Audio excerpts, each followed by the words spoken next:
E.B. White once gave this really famous warning about comedy. He said that taking a joke apart usually kills it, kind of like dissecting a frog. And honestly, for a really long time, we took that completely to heart. We laugh, we enjoy it, but we rarely put comedy under a microscope to figure out exactly why it makes us feel the way it does. But what if taking it apart actually reveals something amazing? Welcome to this explainer. Today, we're actually going to take E.B. White's risk. We are unpacking a brilliant 2024 doctoral dissertation by Noel Stanger that, yes, dissects humor. But instead of killing the joke, this research uncovers the hidden emotional engine driving modern American comedy. We're going to see how the way we laugh totally flipped in the 20th century. Here's how we're going to break this all down today. First, dissecting the comedy frog. Then, the critical distance myth. Next, the three humor players, followed by constructing the comedy game, and finally, feeling the target's pain. Okay, Section 1.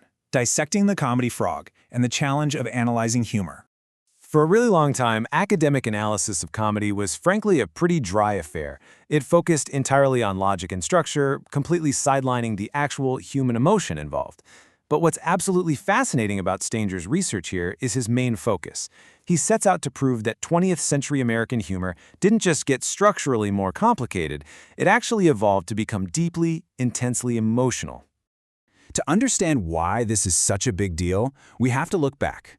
Stanger points out that for decades, humor scholars totally leaned on this famous Horace Walpole quote, "Life is a comedy to those who think and a tragedy to those who feel." It's catchy, right? But it creates this incredibly strict binary. It implies that if you're feeling, you're experiencing tragedy, and if you're thinking, you're experiencing comedy.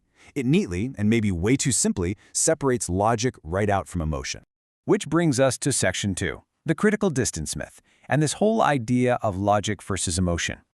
So, let's talk about critical distance. You've probably experienced this without even knowing the term. For years, critical distance was basically considered the absolute baseline requirement for a joke to work. The idea is that you literally have to step back intellectually to see the humor in a situation. Think about that old saying, comedy is tragedy plus time. That time is supposed to give you the distance to stop feeling the pain and start seeing the absurdity. But here's where we get a massive paradigm shift. Look at the old guard, right?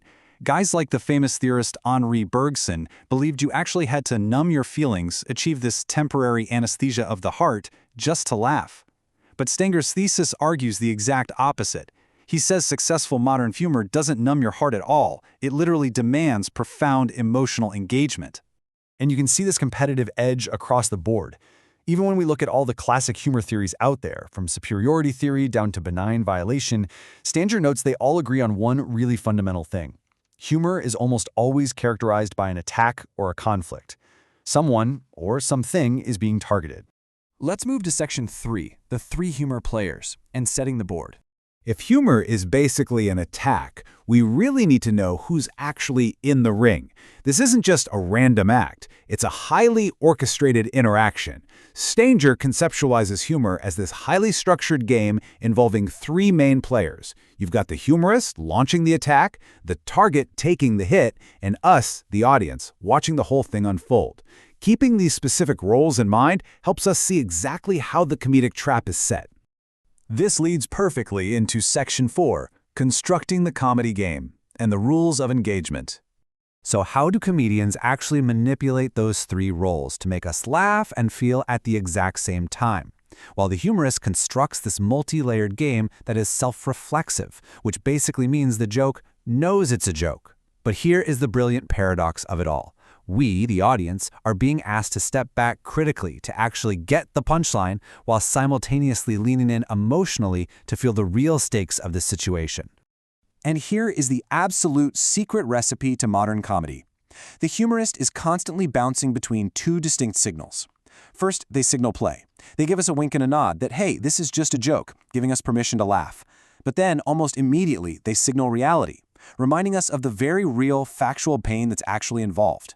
By rapidly bouncing us back and forth between this is just a joke and wow, this actually hurts, the humorist hooks us in completely. Which brings us to our final part, Section 5, feeling the target's pain and the 20th century shift. I want you to really ask yourself, as American comedy evolved through the decades, how did our relationship with the punchline's victim change? In earlier eras, the target was usually someone we just felt superior to, someone we didn't really care about. But in the 20th century, that distance completely began to collapse. Stanger reveals that as the 20th century rolled on, humorists started attacking much darker, significantly more sensitive subjects, and they went after them aggressively. To actually get away with this, they had to innovate. They built incredibly complex games so we could maintain just enough critical distance to laugh, while still profoundly feeling the target's real-world suffering and violation. They made the pain real, immediate, and intense. You can literally see this emotional evolution everywhere. Take the dark absurdism of Joseph Heller's Catch-22, where soldiers use humor to cope with the very real, very unfunny horrors of war. Or look at the little man persona of David Sedaris, where he turns his genuine domestic anxieties into punchlines. We even see it in mid-century writers like Irma Bombeck, who constructed these brilliant comedic games so audiences could laugh at but also deeply feel the very real, isolating pain of the American housewife. So, to wrap up this explainer, I've got a question to leave you with. Think about your own absolute favorite comedy. A book, a movie, maybe a stand-up routine that made you laugh uncontrollably, right at the exact moment your heart completely ached for the person at the center of the joke. What was it?